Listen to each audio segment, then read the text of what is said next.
السلام علیکم ورحمۃ اللہ وبرکاتہ۔ بسم اللہ الرحمن الرحیم، نحمده ونصلي ونسلم على رسوله الكريم اما بعد۔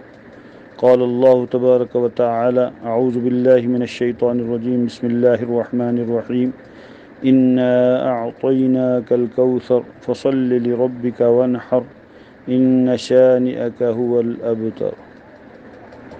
وقال تعالى: لن ينال الله لحومها ولا دماؤها ولكن يناله التقوى منكم۔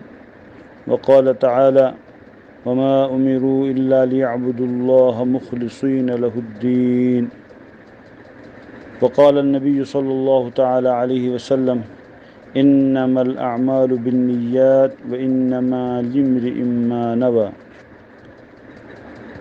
آمنت بالله صدق الله مولانا العظيم وصدق رسوله النبي الكريم ونحن على ذلك لمن الشاهدين والشاكرين والحمد لله رب العالمين۔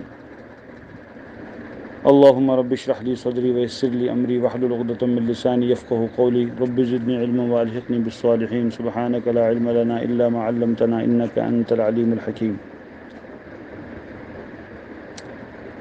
برادران محترم، اس وقت ایک اہم مسئلے کی طرف آپ سب کی توجہ مبذول کرنا چاہتا ہوں۔ وہ یہ ہے کہ ہر عمل میں اخلاص شریعت میں مطلوب ہے۔ جس عمل میں اخلاص ہوگا اللہ کے یہاں اتنا ہی وہ عمل قبول ہوگا اور اس پر اتنا ہی اجر بھی ملے گا۔ اللہ رب العزت نے ہمیں حکم دیا ہے جو بھی عمل کریں خالص اسی کی رضا کے لیے کریں۔ نبی رحمت صلی اللہ علیہ وآلہ وسلم نے ریاکاری اور بدنیتی سے بہت ڈرایا ہے۔ آپ صلی اللہ علیہ وسلم کا ارشاد مبارک ہے: ان یسیر الریاء شرک، بے شک تھوڑی سی ریاکاری بھی جو ہے شرک کی ایک قسم ہے۔ یہ نہیں کہیں گے کہ وہ مشرک ہو گیا ریاکار، لیکن ریاکاری کرنا ایمان والے کا کام نہیں ہے بلکہ وہ مشرکانہ فعل ہے، لہذا ایمان والوں کو اس سے بچنا چاہیے، اور اعمال اس سے برباد ہو جاتے ہیں۔ اگر کوئی بڑے سے بڑا عمل بھی انسان کرے، اس میں اللہ کی رضا کی نیت نہ ہو تو وہ عمل بیکار چلا جاتا ہے۔ جیسے کہ حدیث مبارک میں آیا ہے کہ ابتداءً جن حضرات کا حساب لیا جائے گا ان میں ایک عالم، ایک سخی اور ایک شہید ہوں گے۔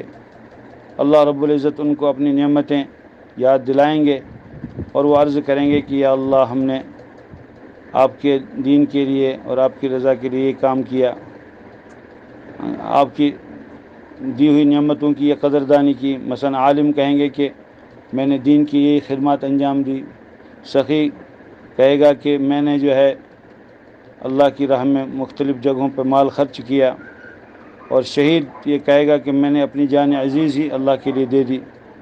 تو اللہ رب العزت فرمائیں گے تم نے یہ کام کیے ہیں بے شک، لیکن میری رضا مطلوب نہیں تھی، دنیا کو دکھانا چاہتے تھے اور لوگوں کی تعریف سننا چاہتے تھے۔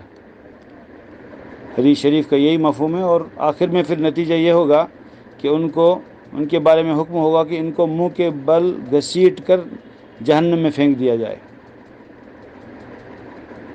اللہ تعالی ہم سب کی حفاظت فرمائے۔ اس سے پتہ چلتا ہے کوئی عمل کتنا بھی بڑا ہو، اگر اس میں اخلاص نہیں تو اللہ کے یہاں اس کی کوئی وقعت نہیں۔ یہی وجہ ہے کہ کعبۃ اللہ کی تعمیر کا کام حضرت سیدنا ابراہیم خلیل اللہ اور حضرت سیدنا اسماعیل ذبیح اللہ علی نبینا وعلیہم الصلاۃ والتسلیمات، یہ دونوں کعبۃ اللہ کی تعمیر جیسا عظیم الشان کام کر رہے ہیں، لیکن زبان پر جو دعا ہے ربنا تقبل منا انک انت السمیع العلیم، اے اللہ، اے ہمارے رب، ہمارے اس عمل کو قبول فرما لیجئے، بے شک آپ خوب سننے والے، خوب جاننے والے ہیں۔ تو پتہ چلا کوئی عمل کتنا بڑا ہو، جب تک اللہ کے یہاں وہ قبول نہ ہو تو اس کی کوئی حیثیت نہیں۔ چھوٹے سے چھوٹا عمل اس میں اخلاص ہو، وہ اس بڑے عمل سے بہت بہتر ہے جس میں اخلاص نہ ہو۔ لہٰذا آج کل قربانی جو ایک سنت ابراہیمی ہے، سنت رسول اللہ صلی اللہ علیہ وسلم ہے، اس کو مسلمان اہل ایمان ادا کرنے جا رہے ہیں، تو ہر ایک پر لازم ہے کہ وہ اپنی نیت کو درست کر لے، کیونکہ جو میں نے سورہ کوثر کی آیت پڑھی سورہ کوثر کو میں آپ کے سامنے تلاوت کیا، اس میں اللہ تعالیٰ فرماتے ہیں انا اعطیناک الکوثر، یا رسول اللہ بے شک ہم نے آپ کو خیر کثیر عطا فرمائی ہے، فصل لربک وانحر، لہٰذا آپ اپنے رب کی رضا کے لیے نماز پڑھیے اور قربانی کیجیے۔ گویا کہ نماز بھی اللہ کے لیے اور قربانی بھی اللہ کے لیے۔ ان صلاتی و نسکی و محیای و مماتی للہ رب العالمین لا شریک لہ، بے شک میری نماز اور میری قربانی اور میری زندگی اور موت سب اللہ کے لیے ہے، اور اللہ وحدہ لا شریک ہیں، ان کا کوئی شریک نہیں۔ وبذالک امرت، اور اسی کا مجھے حکم دیا گیا ہے کہ ہر کام اللہ کے لیے کیا جائے۔ تو میری گزارش ہے سب حضرات سے، اللہ تعالیٰ مجھے بھی آپ کو سب کو توفیق عطا فرمائے کہ یہ قربانی کا عمل محض اللہ کی رضا کے لیے ہو، اس میں اور کوئی نیت نہ ہو، دکھلاوے نہ ہو، ریاکاری نہ ہو، شہرت مقصود نہ ہو، یا اور کوئی فاسد نیت نہ ہو، بس اللہ کی رضا اور شریعت کے مطابق ہو، سنت کے مطابق۔ عمل میں وزن، اعمال تولے جائیں گے روز قیامت، اور عمل میں وزن کس سے پیدا ہوتا ہے؟ دو چیزوں سے، ایک عمل ہو صرف اللہ کے لیے، اور دوسرا وہ جناب رسول اللہ صلی اللہ علیہ وسلم کی سنت کے مطابق ہو۔ لہذا قربانی میں بھی ہمیں اس کا خیال رکھنا ہے کہ یہ قربانی محض اللہ کی رضا کے لیے ہو، اور جناب رسول پاک صلی اللہ علیہ وسلم کی ہدایت کے مطابق اس کو انجام دیا جائے، تو انشاءاللہ خون کا قطرہ پڑنے سے پہلے ہی، زمین پر گرنے سے پہلے ہی اللہ کے یہاں وہ قبول ہو جائے گا۔ اللہ تعالی ہم سب کو اس کی توفیق عطا فرمائے، اخلاص کی دولت سے ہمیں مالا مال فرمائے۔ بہت بڑی نعمت ہے اخلاص، اللہ ہم سب کو نصیب فرمائے، اور اللہ تبارک و تعالی حسن خاتمہ نصیب فرمائے، اور دین پر اسی طرح چلنے کی توفیق عطا فرمائے جس طرح اللہ نے حکم دیا ہے، جس طرح جناب رسول اللہ صلی اللہ علیہ وسلم نے ہم سب کو سکھایا ہے۔ یہی گزارش ہے، بس اپنی نیت کو پاک کر لیں، صاف کر لیں۔